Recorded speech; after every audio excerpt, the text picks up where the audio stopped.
Have you ever found yourself in a situation where someone, with complete disregard for your personal space and property, thinks they can do whatever they want just because they've always done it? Or even worse, they assume their position gives them the power to impose their will on you, no matter how unreasonable.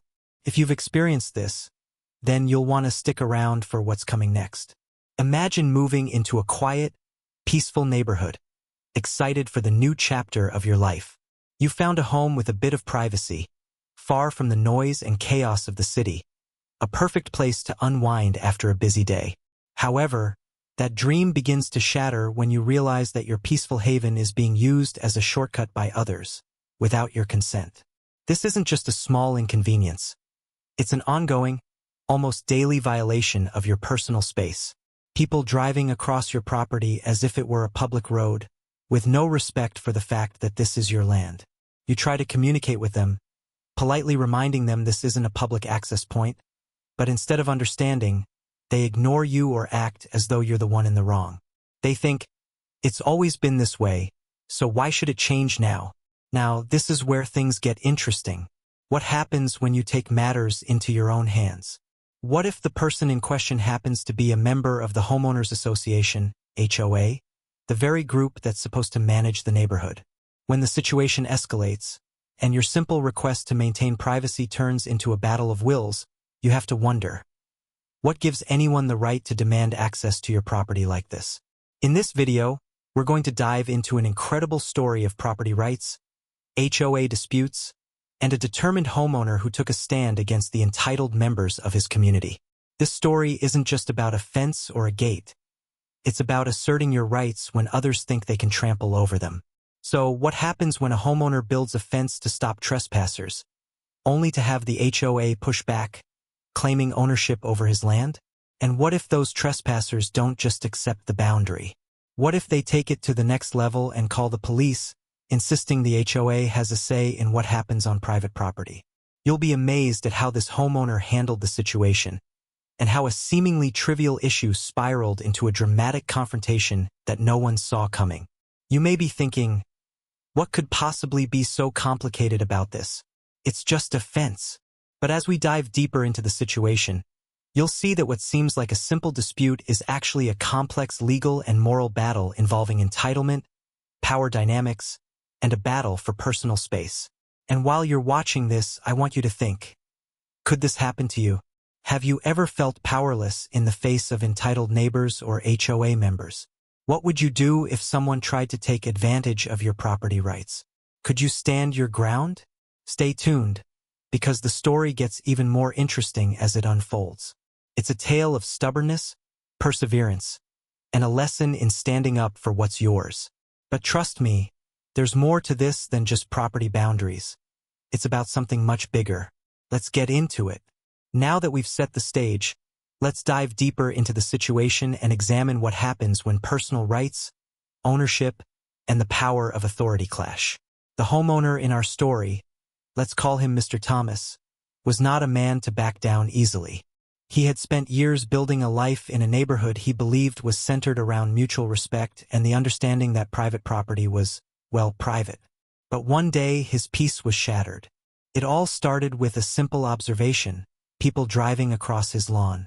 At first, he thought it was an isolated incident. Maybe it was a mistake, someone lost, or a neighbor who didn't know the boundaries. But as the days passed, he realized it wasn't a fluke. It was becoming a regular occurrence. People, strangers, neighbors, even delivery drivers, seemed to have no issue driving across his property like it was a public road. They didn't even look twice. They didn't care. At first, Mr. Thomas tried to be reasonable.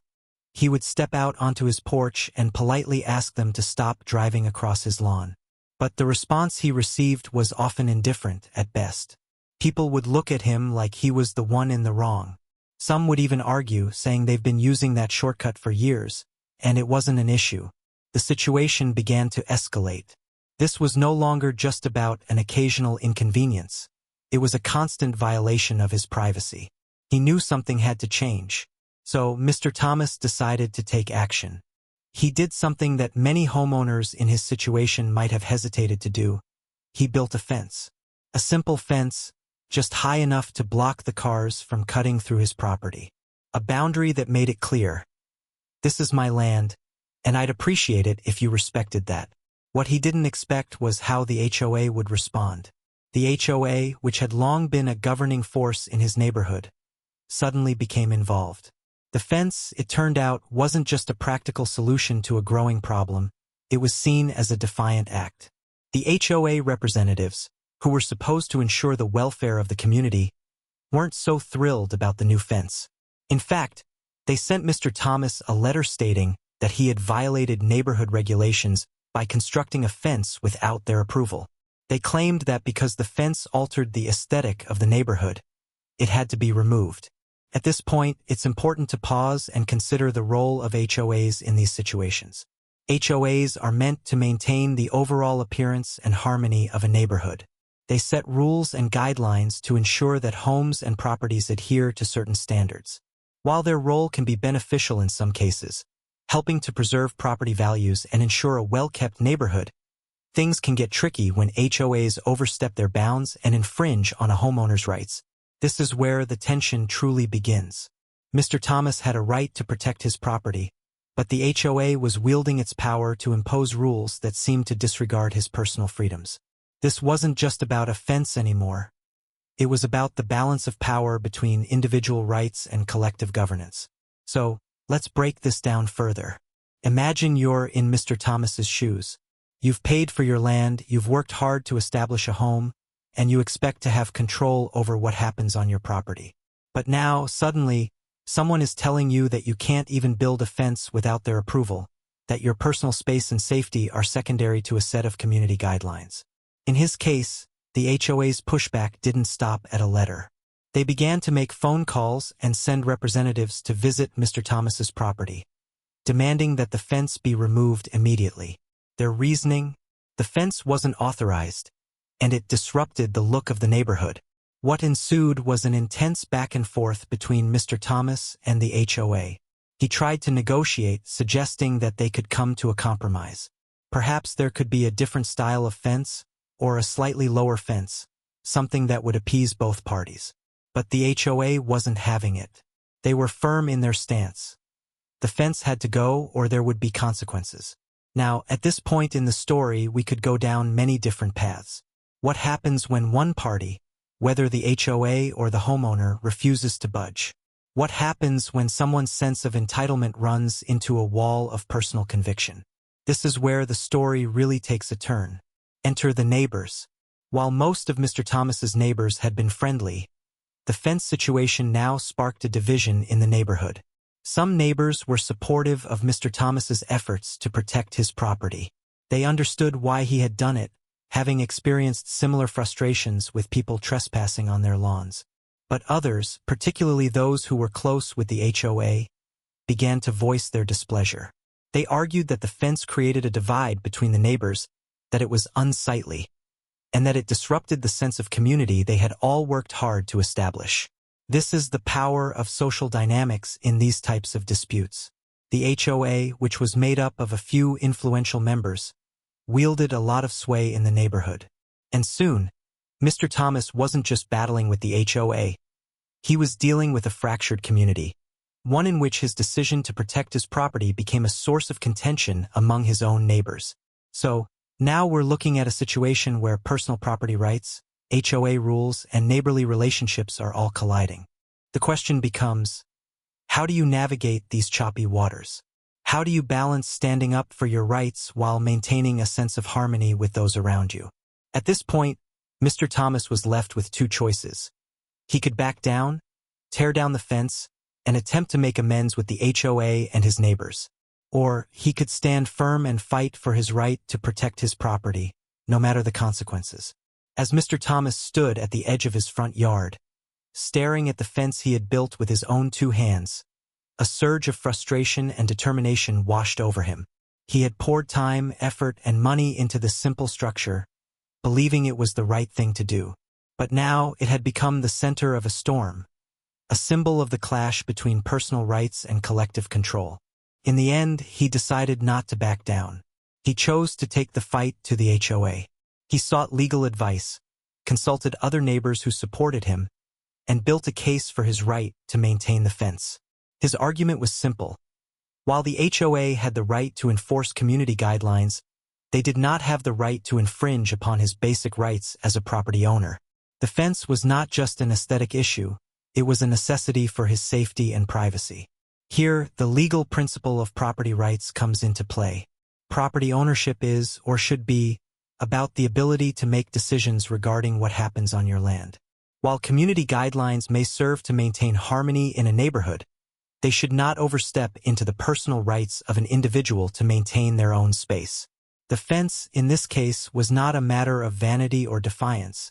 It was a basic defense mechanism against the invasion of his private space. What Mr. Thomas didn't expect was the speed at which his situation gained attention. Neighbors who were previously neutral began to voice their opinions. Some were still steadfast in their support for the HOA, while others began to question whether the HOA's overreach was truly fair. These neighbors were starting to feel that if the HOA could force Mr. Thomas to tear down his fence, what would stop them from making similar demands on others? It was an issue of precedent. If the HOA had the power to dictate such personal decisions, where would the line be drawn? In the weeks that followed, the HOA's stance began to soften. The public attention from other residents and the legal pressure that Mr. Thomas brought to bear were too significant to ignore. Ultimately, the HOA reached a compromise with Mr. Thomas. They would allow the fence to stay, but with a few modifications to adhere to the neighborhood guidelines. The fence would be lowered slightly, and it would need to be painted to match the surrounding properties. While this was not exactly what Mr. Thomas had originally wanted, it was a victory nonetheless. A reminder that standing up for your rights, even against seemingly insurmountable odds, could lead to a resolution. The final outcome wasn't just about the fence itself.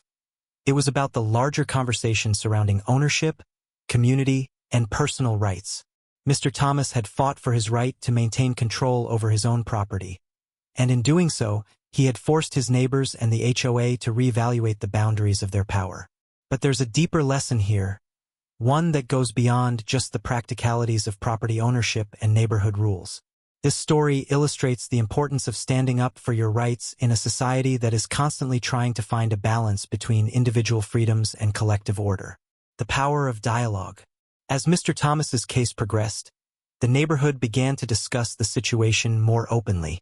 Some neighbors expressed concerns about the HOA's power, others saw the need for clearer guidelines, and some even realized that Mr. Thomas's actions had sparked a much-needed conversation about community norms and individual freedoms. This is where dialogue becomes essential. What had started as a private dispute over a fence turned into a community-wide conversation about ownership, power, and respect. By engaging with each other, whether it was in support of Mr. Thomas or against him, the residents began to better understand the balance between personal rights and the rules that govern their shared space. In any community, whether it's a neighborhood, a city, or a country, these tensions are bound to arise. People have different values, different needs, and different expectations. What Mr. Thomas's story teaches us is that these differences can be addressed, not with confrontation, but through understanding and compromise. Had he simply taken down the fence, he might have kept the peace temporarily, but he wouldn't have sparked the conversation that ultimately led to a better understanding of the HOA's role in the community. Lessons learned. So, what can we take away from Mr. Thomas's story? Here are a few key lessons. Know your rights. Mr. Thomas knew his rights as a property owner. This allowed him to stand up to the HOA with confidence. Understanding your rights is critical when dealing with powerful institutions or authority figures. It's important to educate yourself on what is legally and ethically acceptable in your situation. Stand firm, but be open to dialogue. While Mr. Thomas could have simply removed the fence to avoid conflict, he chose to stand firm in his belief that his property rights should be respected. At the same time, he was open to dialogue and compromise. This balance between firm conviction and openness to negotiation is key in resolving conflicts without escalating them unnecessarily. The importance of community. In the end, the resolution wasn't just about the fence. It was about the community coming together to understand different perspectives. Conflict can be an opportunity for growth, if approached with the willingness to listen and understand. A community that communicates openly is better equipped to handle future challenges. Respect boundaries.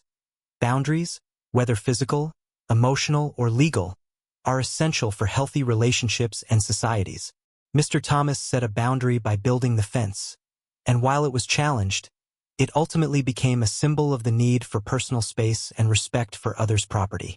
Power of precedent.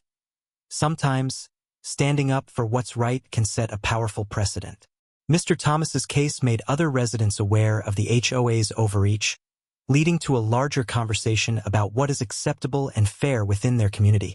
One person's fight for fairness can create a ripple effect that impacts many others. Final thoughts. At the end of the day, Mr. Thomas's fence was more than just a barrier to cars. It was a symbol of personal rights, community dynamics, and the sometimes complicated relationship between individuals and governing bodies. By standing his ground, he not only secured his right to protect his property, but also opened the door for others to question the authority that governs their shared spaces. It's easy to see this as a simple dispute over a fence, but in reality, it's a story that reflects larger societal questions about power, control, and individual rights. What do we owe to our communities, and what do we owe to ourselves?